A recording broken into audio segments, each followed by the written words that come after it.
If, in some cataclysm, all of scientific knowledge were to be destroyed and only one sentence passed on to the next generation of creatures, what statement would contain the most information in the fewest words? I believe it is the atomic hypothesis, or the atomic fact, or whatever you wish to call it, that all things are made of atoms. 5, 4, 3, 2, 1. The ship rattles as it stretches out into the void, beginning the adventure of a lifetime. The nervous crew are off on an epic journey to visit their homeworld's only natural satellite. Though similar in concept to the journey undertaken by the Apollo astronauts when they left Earth for the Moon, this voyage is very different. When Armstrong and Aldrin headed for history on the lunar surface, they needed only to travel a distance equal to the width of 30 Earths. Our intrepid travelers must cover a distance equal to more than 63,000 times the diameter of their home world. Compared to this crew's destination, though, the Moon is a celestial snail. It crawls around the Earth once a month at a speed of 1,000 meters per second. That may sound fast, but this satellite is whipping around at over 2 million meters per second, or just under 1% of the speed of light. It's moving so quickly that it completes 6.5 quadrillion orbits each and every second. For it is no moon. And this is no solar system. Our travelers are not exploring the astronomical realm, but the atomic one. They are brave atomonauts adrift inside the hydrogen atom. Departing from the solitary proton at its center, they are in search of the lone electron that encircles it.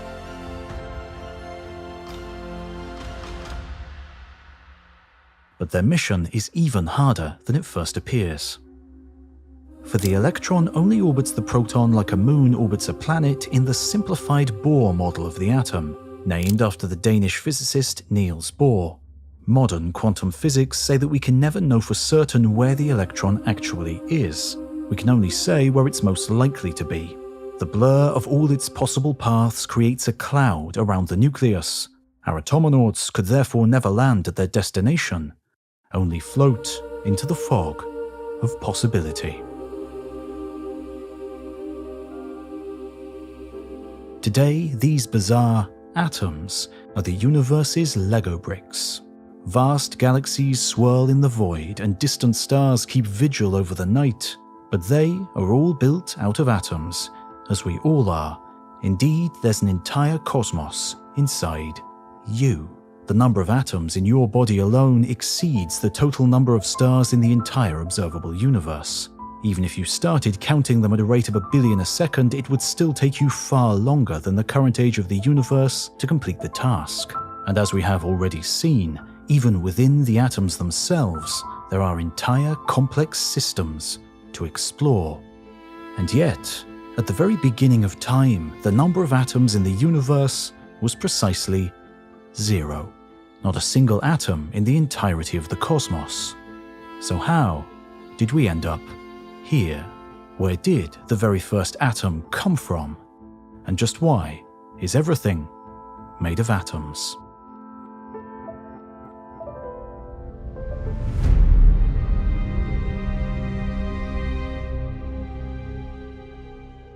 The Earth weighs about 6.58 billion trillion tons, and about 1.85 billion of that is carbon.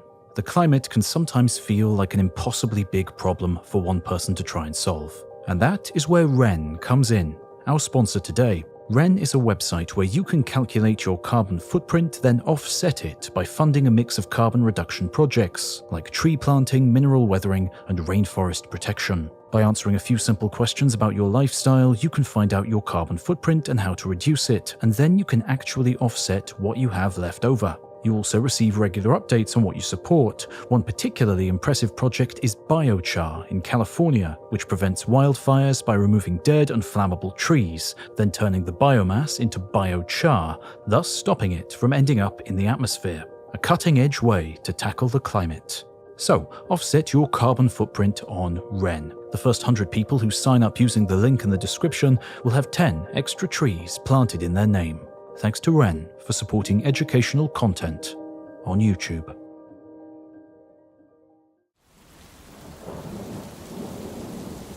A wicked wind howls across the Black Sea. Waves swell and crash as the previously mirror-smooth water is tossed and churned.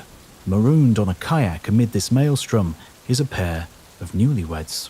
They are refugees fleeing Ukraine to escape from the Russian regime. Yet this is not a 21st century story. The year is 1932, and the couple stranded in the tumult are the physicist George Gamow and his wife Lyubov, who he affectionately calls Ro after the Greek letter. But what could have driven this young couple to risk their lives on such a perilous journey? The early 1930s witnessed a big shift in the way the Soviets treated their scientists, and intellectual ideas and foreign trips were increasingly tightly policed. Gamow wants to present his research at a large scientific conference in Rome, but needs a new passport. His application is constantly kicked into the long grass by bureaucrats in Leningrad who promise progress but instead deliberately run down the clock. He never goes to the Italian capital. Yet his endless visits to the passport office have one significant upside. It is there that he meets Ro. They marry soon after, and within a year the newlyweds agree to flee. They pore over maps looking for the surest means of escape from the Soviet Union. And so they settle on the Black Sea, leaving Gamow's birthplace of Odessa to head for Turkey. Gamow still has a Danish motorcycle license from his days collaborating with the physicist Niels Bohr in Copenhagen, and so the plan is to wash up on a Turkish beach, pretend to be Danish, and ask to be taken to the Danish embassy in Istanbul. Their journey couldn't have started better. The water is calm and the breeze is gentle, but when they awake before sunrise the second day, the weather is already turning. By the evening, the situation intensifies and soon becomes perilous. By the time the storm abates, they are exhausted to the point of hallucination. Drifting alone on the open water, strong winds buffet the boat all the way back to Crimea. Despite this setback, eventually Gamow and Ro do escape. They secure passage to a scientific conference in Belgium, and after the conference, Marie Curie helps the couple extend their stay in Western Europe. Never to return to the Soviet Union, they finally headed to the United States in early 1934. This entire odyssey has unfolded before Gamow's 30th birthday. 6 years later, Gamow is granted American citizenship. Free from the shackles of oppression, he is now able to continue his work. And it is this work that would turn out to be pivotal in our understanding of physics, for it would change the way we think about the history of the universe forever. In 1929, 3 years before Gamow's exploits on the Black Sea, the American astronomer Edwin Hubble had shocked the astronomical establishment with evidence that the universe is expanding. If the universe is growing day by day, then it was smaller yesterday and smaller still a week ago. Keep rewinding the clock, and there was a time when every part of the modern universe was concentrated down into an incredibly small space before it expanded outwards. The Big Bang. Except that it wasn't such a new idea to Gamow. The Russian physicist Alexander Friedmann had already predicted the universe's expansion back in 1925, and the pair had had lengthy discussions about it during Gamow's time in Leningrad. Gamow was spending much of his early time in America working on something else, the ultimate power source of stars. Yet the focus of his attention was shifting, and in October of 1945, Gamow writes a letter to his old friend Niels Bohr to mark the Dane's 60th birthday. The letter reveals that Gamow was starting to apply his work on the internal mechanics of stars to the origin of matter in the early universe immediately after the Big Bang. Up until this point, cosmologists had assumed that the early universe was dominated by matter, the stuff that all visible structure is made from stars and planets to galaxies and galaxy clusters. Yet Gamow began to suspect otherwise. History wavers on who truly deserves the credit, but it could have been Gamow's student Ralph Alpha. In his doctoral dissertation, Alpha claimed that the early universe wasn't dominated by matter, but by electromagnetic radiation. This electromagnetic radiation would supposedly dominate the early universe for a full 50,000 years after the Big Bang. physicists have another word for electromagnetic radiation: light. We may use that word for the light our eyes can see, but there's more to it than that. Just as there are frequencies of sound too low or too high for our ears to hear, there are frequencies of light too low or too high for us to see. When a physicist uses the word light, they mean the radiation that spans the full range of these frequencies, from gamma rays and X-rays at the high frequency end to microwaves and radio waves at the other. When you use a microwave to heat your dinner, you're actually cooking the food using low-frequency light. And so, light and matter were trapped together in this nascent universe. After 100,000 seconds of expansion, the entire universe was still denser than the air you're breathing right now, and continued for thousands of years to be dense enough for sound waves to travel through. Sound waves of such low frequency that they'd need to be squashed 100 septillion times, that's one followed by 26 zeros just to push them into the range of human hearing. Something that, in 2013, John G. Kramer at Washington University used data from the early universe to reproduce.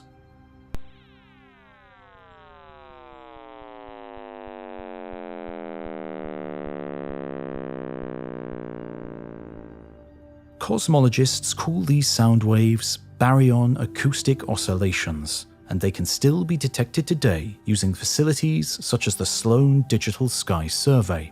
As the universe kept expanding, it continued to stretch out these sound waves, shifting them to ever lower frequencies. But then came a point when everything changed. It is one of the most important events in the entire history of the universe, and it was predicted by none other than Alpha and Gamow.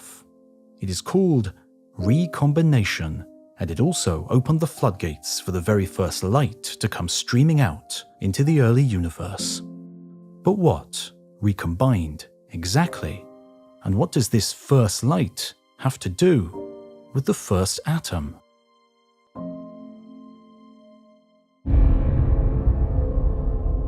The feeling of claustrophobia rises by the second. You're trapped. Whichever way you turn just leads to a blocked path. Have you seen these walls before? Did you turn left or right at this junction earlier? No matter how hard you try, you just can't figure out how to escape. And that is not surprising, because there is no escape.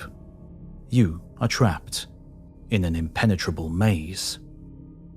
This series of never-ending dead ends is exactly what light encountered after the Big Bang. Everywhere light tried to go, it bumped into insurmountable obstacles in the form of subatomic particles. And yet the universe didn't begin as such a labyrinth. In the very beginning, there was none of this matter to get in the way. For the faintest sliver of a second, just after its birth, it was free. However, very quickly light turned into its own captor, snapping the shackles shut on itself. This happened because light leads a double life. Like the vampires and werewolves of myth and folklore, it can shapeshift into something else. Matter. Light is a form of energy, and energy and matter are two sides of the same cosmic coin. And the more energetic the light, the higher the likelihood that it will change into matter. And so, within a trillionth of a second after the Big Bang, some of the universe's energy is converted into particles of matter that start popping into existence, flooding the universe with fundamental particles, everything needed to build atoms, including electrons. Yet we'll still have to wait hundreds of thousands of years for these particles to actually coalesce into the first atom. We may already have electrons, but to make a hydrogen atom, like the one explored by our atomonauts, we also need a proton. Unlike electrons, they are built out of something else. Quarks, fundamental particles that also appeared during light's partial metamorphosis into matter. Quarks come in a menu of different flavors, but the most important ones for our story of atom formation are the up quark and the down quark. Up quarks carry a positive charge, and down quarks a negative charge. A proton is made of two up quarks and one down quark, giving a proton an overall positive charge. Yet these quarks are not natural bedfellows. Electric charges act like the poles of a magnet. Opposites attract, but like charges repel one another. And so how can two positively charged up quarks happily sit side by side inside a proton. The solution to this puzzle lies with forces, the glue needed to stick the first atom together. Physicists know of 4 fundamental forces in the universe. 2 are familiar to us: gravity and electromagnetism. Light is an electromagnetic wave, and it is electromagnetism that repels the magnets and quarks from one another.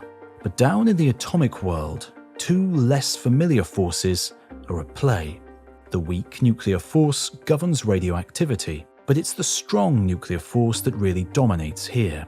It is 1 duodecillion times stronger than gravity. That's 10 followed by 38 zeros, significantly more zeros than there are stars in the entire observable universe. The strong nuclear force is also 100 times stronger than the electromagnetic force, so 2 quarks with the same charge may want to push away from one another, but the strong nuclear force can override this electromagnetic instinct and keep them tied together.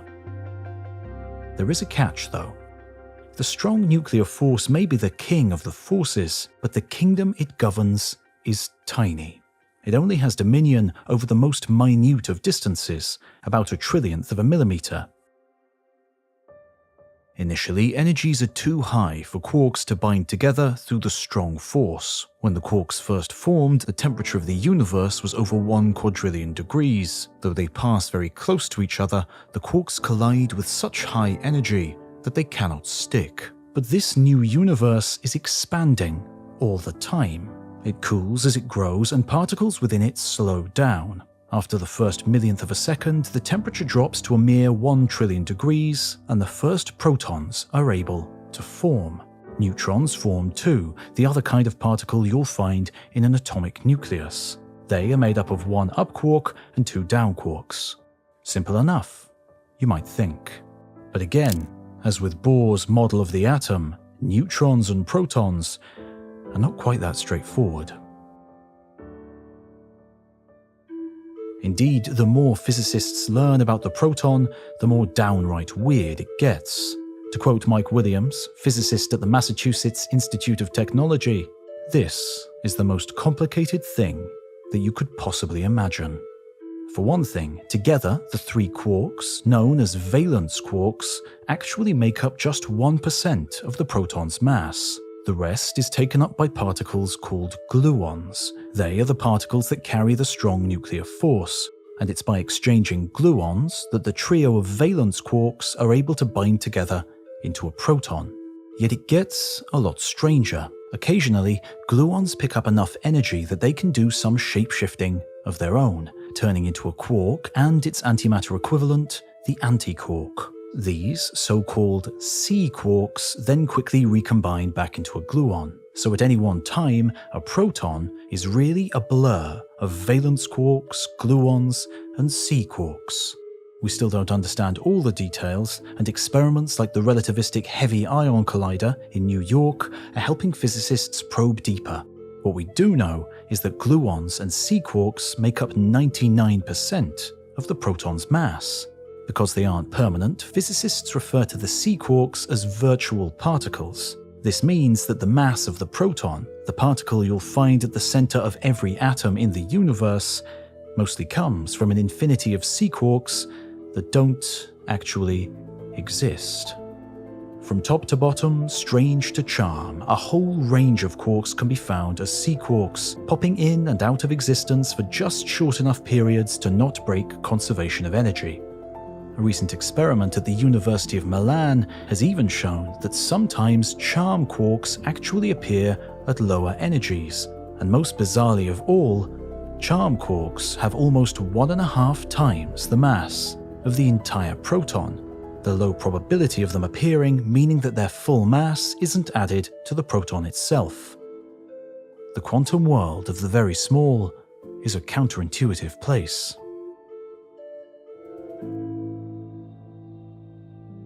Returning to the universe's timeline, now that we have protons and neutrons, the next step on our journey to the first atom comes as the universe continues to cool and expand, meaning the protons and neutrons lose speed.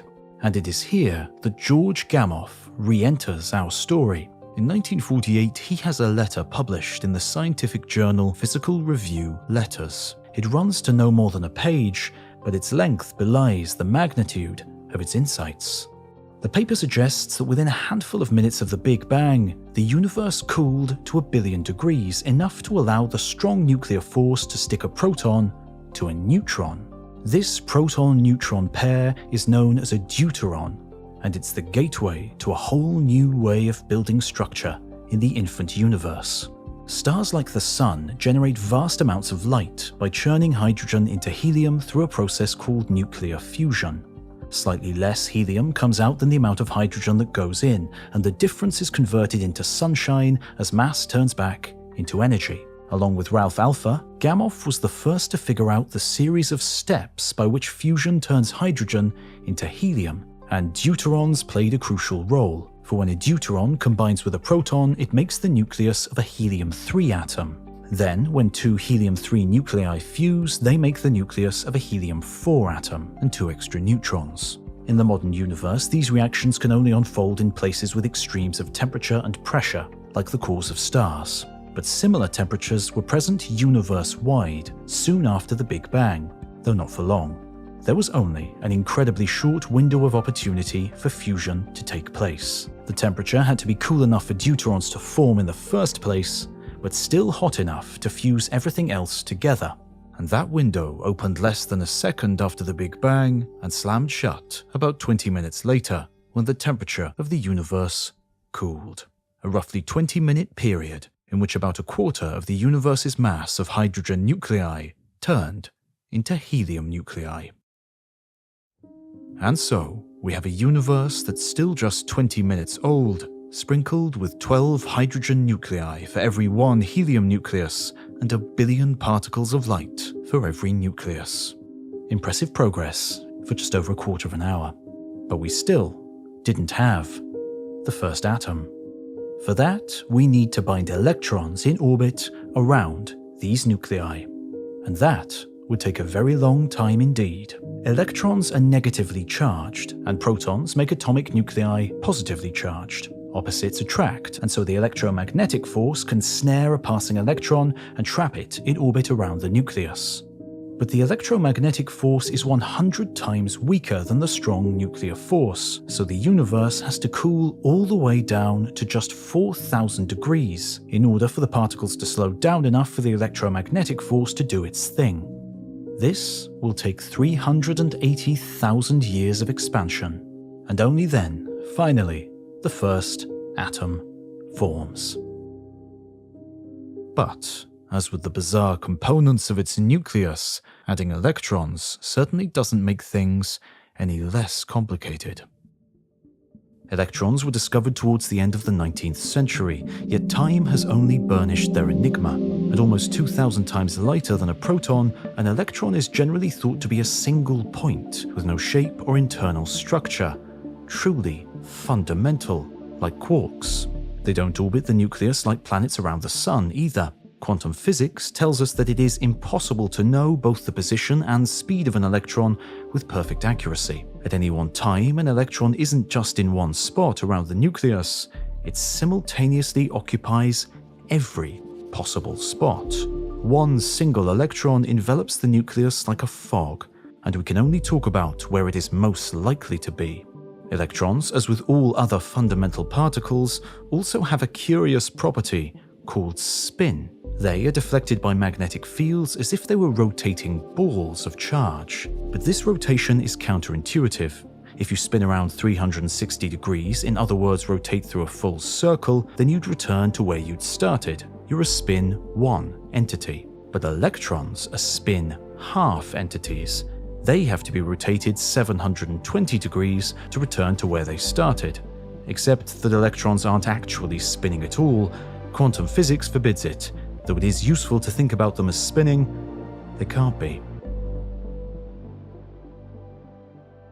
And so, everywhere we look, the inside of an atom is like a giant hall of mirrors. Deception, illusion, and subterfuge accompany each of our endeavors to understand it, a bizarre quantum realm that runs counter to common sense, wrapped up in mysteries that we are very far from unraveling. But what we do know is that the formation of the first atoms some 380,000 years after the Big Bang set light free. Photons of light now have a way out of the previously impenetrable maze that they had inflicted upon themselves. With electrons suddenly sucked into orbits around atomic nuclei, there is an abrupt increase in the space between matter. Light can travel without whacking into anything, and off it goes at 299,792,458 meters per second. In 1948, Ralph Alpher and Robert Herman built on this work and predicted that this first light to flood out into the universe hundreds of millennia after the Big Bang should still be visible today, and finding it would be the equivalent of a smoking gun, a hard to argue with proof that the universe really did begin with a hot Big Bang. Unfortunately, no one took much notice, and the idea was largely forgotten for a decade and a half. Until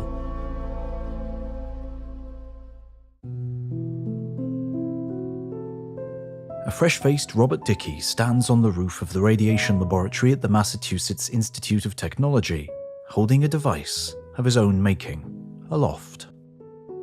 Dicke joined MIT under a cloak of secrecy in September 1941, having only just completed his PhD at the age of 25. The Second World War has been raging for 2 years, and although the United States remains neutral, it is starting to make preparations for joining the fray. They were right to. Within weeks of Dicke starting at MIT, the Japanese attack Pearl Harbor, and the United States enters the war the very next day. Dicke is a keen inventor with a real skill for electronics. It's in the blood. His father was a patent attorney, and Dicke Jr. would go on to file over 50 patents in his lifetime, for devices from clothes dryers to lasers. But at MIT, Dicke is working on radar. The term radar, an acronym for radio detection and ranging, was coined by the US Navy just years before. By sending out short pulses of radio waves, you can detect objects like enemy aircraft when they reflect those radio waves back to you. Except that radar was initially a pretty blunt instrument. Radio waves are a form of light, part of the electromagnetic spectrum. They have the longest wavelength of any light, the distance over which the wave repeats itself. Radar has been around since the 1930s, but Dicke is working on a big improvement, using microwaves instead. Microwaves have a shorter wavelength than radio waves, meaning your radar picture will show greater detail. Dicke invents a new receiver to pick up these reflected microwaves, now called the Dicke radiometer. Yet the curious child within him can't help but look even further up, beyond the bombers and the dogfighters, to space. Dicke wonders whether any microwaves are coming from the cosmos. And so here he is, on the roof of the radiation laboratory of MIT, pointing his radiometer to the sky. It's an idea he would return to over a decade later at Princeton as part of one of the most important insights in 20th century cosmology. Ultimately, it would validate our story of the origin of the very first atoms. As with many of us, Dicke found the idea of the Big Bang a little conceptually troubling. How can something come from nothing is perhaps the most asked question about the universe's origin. So Dicke explores the idea of cyclical universes, an expanding universe that slows, stops, and shrinks, collapsing back in on itself in a big crunch, only to explode outwards again in another Big Bang. A collapsing universe would get exceptionally hot as matter crushed down on itself. Electrons would get ripped away from protons as the universe returned to a sea of subatomic shrapnel. Dicke dubs this mega-hot maelstrom a fireball. The ensuing bounce and expansion would cool the fireball back down and allow atoms to reform, and this is where the name recombination originates. In this theory, the atoms truly would recombine. By thinking this scenario through, Dicke, like Gamow over a decade earlier, hits upon the notion that there should be some relic radiation left over from this superhot stage, and that it would still be visible today. He calls it fireball radiation, and it's the same radiation from recombination that Gamow and his colleagues predicted back in 1948, although Dicke is initially unaware of their work. Dickey reasons that this fireball radiation should now be in the microwave part of the electromagnetic spectrum, the very part he has spent 2 decades working on. Of course, initially, the leftover light from the Big Bang would have been in the visible part of the spectrum. Had anyone been around to see it, it would have glowed yellow-orange. But the universe has continued to expand ever since the light was released 13.8 billion years ago. That expansion has stretched the space between everything, also redshifting any waves of electromagnetic radiation traveling through that space. Dickey calculates that this fireball radiation would have been stretched right out through the infrared and into the microwave spectrum. And so he resolves to find it with his eponymous radiometer and begins to plan an observation run that would start in the mid-1960s. But something strange happens before he has a chance to finish his work. 45 minutes drive away in Homedale, New Jersey, 2 radio astronomers are attempting a different kind of experiment. Their names are Arno Penzias and Robert Wilson. Like Gamow before him, Penzias fled European totalitarianism, a child evacuee from Nazi Germany. Penzias and Wilson are using the giant 6-meter Homedale horn antenna, part of Bell Telephone Laboratories, to listen out for radio waves reflected off orbiting satellites. The signals they are looking for are very faint. To hear them, they must first get rid of any other interference. They eliminate local radar and radio transmission and even remove interference from the receiver itself by cooling it to -269 degrees Celsius using liquid helium. Yet despite their best efforts, there remains an annoying hiss in the detector, like the static between channels on an old radio. Where could it be coming from? It seems to be coming from all over the sky. And it is then they spot what must be the culprit.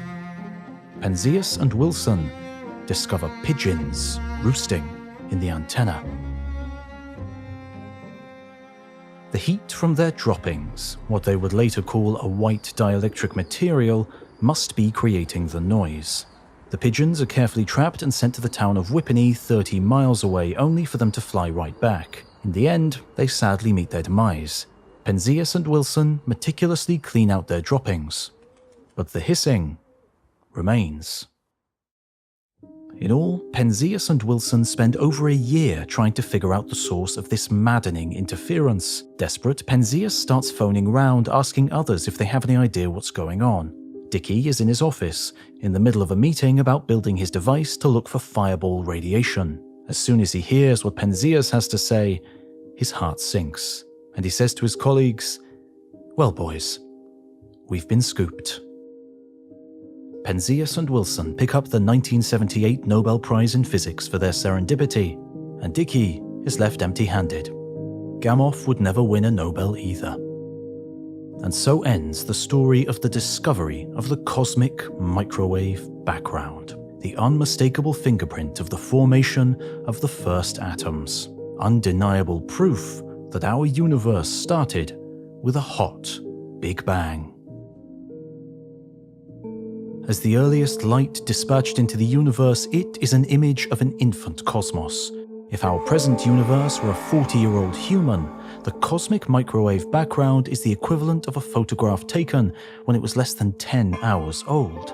Hidden within it are clues to the universe's future, our present. Small temperature variations signal the existence of tiny differences in density in the infant universe. The more matter that falls into these densities, the bigger they get, and in turn, the more matter that falls in. Within a few 100 million years, the first galaxies will form as matter relentlessly clumps together.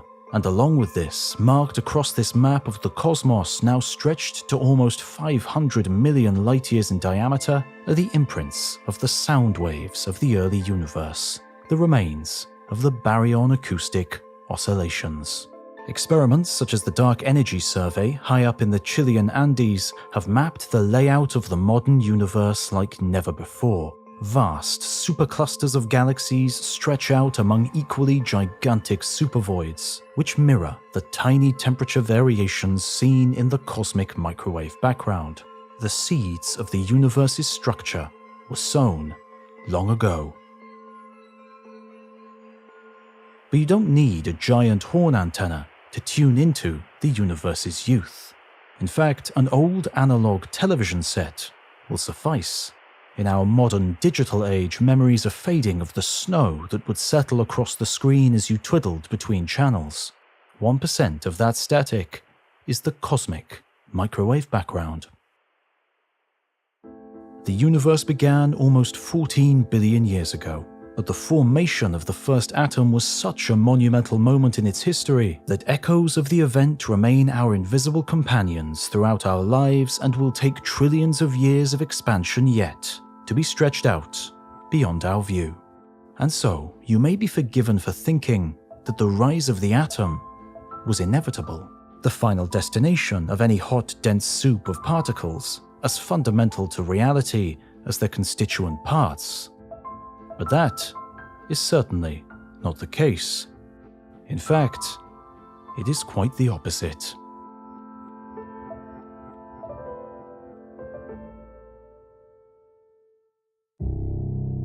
With the blindfold covering your eyes, your other senses are heightened. You hear every click and snap as the guns are loaded, all 24 of them.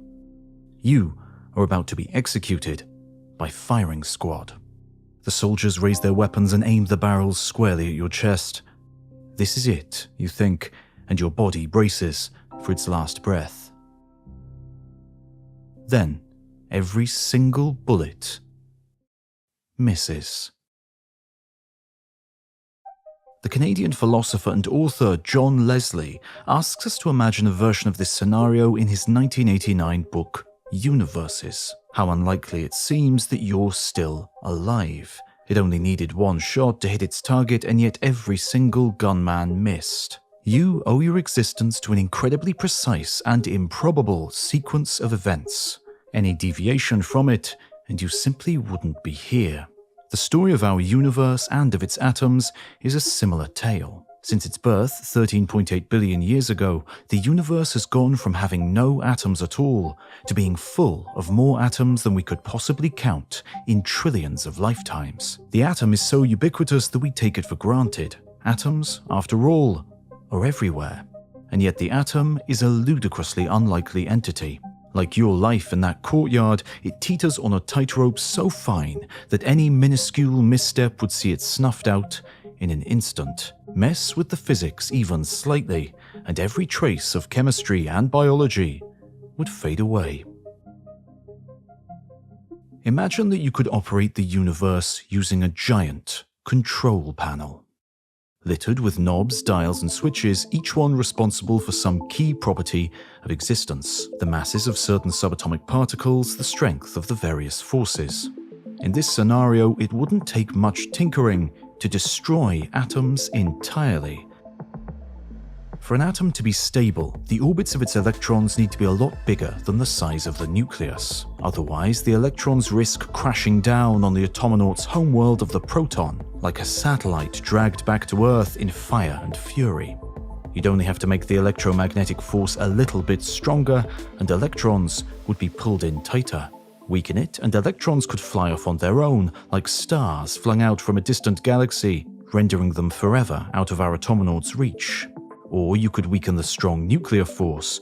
Then protons and neutrons wouldn't hug each other so tightly, increasing the size of the nucleus and hastening the electron's demise.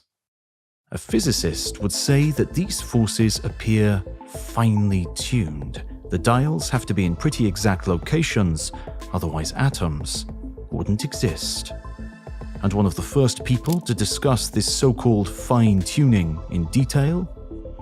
None other than Robert Dicke, back in 1961.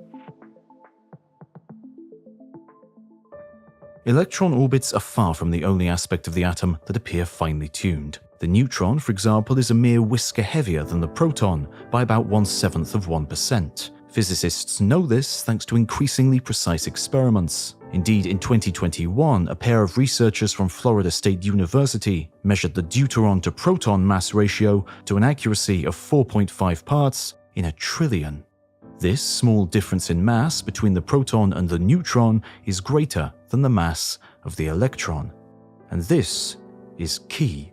Were the electron heavier than the difference in mass between its two bulkier cousins, it could be captured by a proton and turned into a neutron. In other words, you can't change the masses of electrons, protons, or neutrons by much either, or again, atoms simply wouldn't exist. Fiddle with the control panel further and you can cause more mayhem. The reason the neutron is heavier than the proton is due to differences in the masses of their quarks. As we saw earlier, a proton is made of 2 up quarks and 1 down quark. 2 downs and 1 up form a neutron. The down quark is ever so slightly more massive than the up quark, so a neutron is heavier than a proton. Yet these masses appear finely tuned as well. If the difference in mass between up and down quark were larger, the entire history of the universe would have been radically different. A down quark would be able to decay into an up quark. If that happened inside a neutron, suddenly the neutron would become a proton. The deuteron, the key marriage of a proton to a neutron, would be annulled. This means no fusion after the Big Bang and a universe that only contains atoms of hydrogen. None of the 117 other types of atom or elements in the periodic table would exist. No oxygen for you to breathe or iron to carry that oxygen around your body. Changing the mass of the quarks isn't the only way to snuff out the deuterons. They only exist because the strong nuclear force can bind a proton to a neutron in the first place. Make that force just 9% weaker and it would be too puny to hold deuterons together. Going the other way, ratcheting up the strong force by just 2% would have even more profound consequences.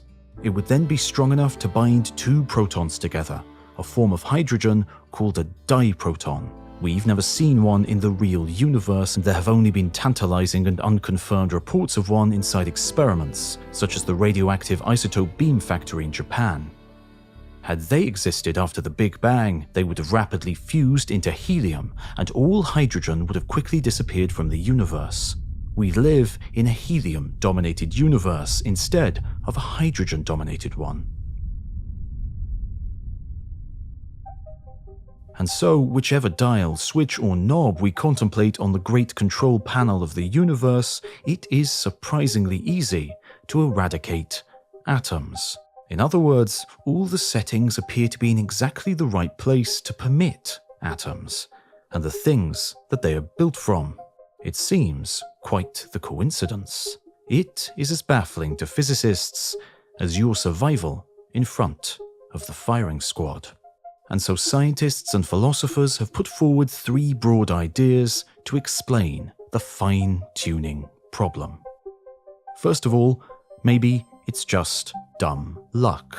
After all, the settings all have to be somewhere and, although almost impossible, they could have fallen in the right place so as to give rise to the first atom some 380,000 years after the Big Bang. By one account, the odds of this are about 1 in 65 billion trillion. That's roughly the same odds as you selecting the sun when asked to choose randomly from a bag containing all the stars in the observable universe. Many find these odds too extreme to accept and see this apparent fine-tuning as evidence of something or someone with a steady hand on the tiller. In other words, not being an accident, but the deliberate act of manually setting the dials to the right place. This could be some omnipotent deity or a bored advanced civilization who wants to create their own real-life version of The Sims. There is another option, though. Thanks to strands of evidence like the cosmic microwave background, cosmologists are confident that the universe began with something like a Big Bang. But what banged exactly? When trying to answer that question, a tantalizing possibility emerges. The Big Bang is a good theory, but not a perfect one. And some scientists believe the cracks can be papered over and the theory salvaged if there was more than one bang. Perhaps an infinity of bangs, each one giving rise to a new universe. The settings on the control panel of each universe could therefore vary depending on the exact way the universe emerged from the cacophony, and all possible settings would be found across this endlessly large multiverse. So which of these universes are you going to find yourself in? You can't be in ones in which the dials are set so as not to permit atoms, and in turn the stars and planets made from them. You, a giant lump of atoms, can only find yourself in a universe where the strengths of the fundamental forces and the masses of the subatomic particles allow atoms to form. And what a journey those unlikely atoms have been on. Their constituent parts forming within minutes of the Big Bang to coalesce at recombination before hurtling across space, spinning into stars, exploding back into space, pulled into planets, and eventually ending up inside a brain capable of contemplating its place in this vast and intricate universe.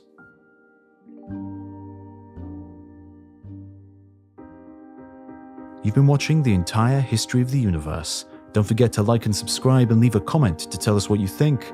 Thanks for watching, and we'll see you next time.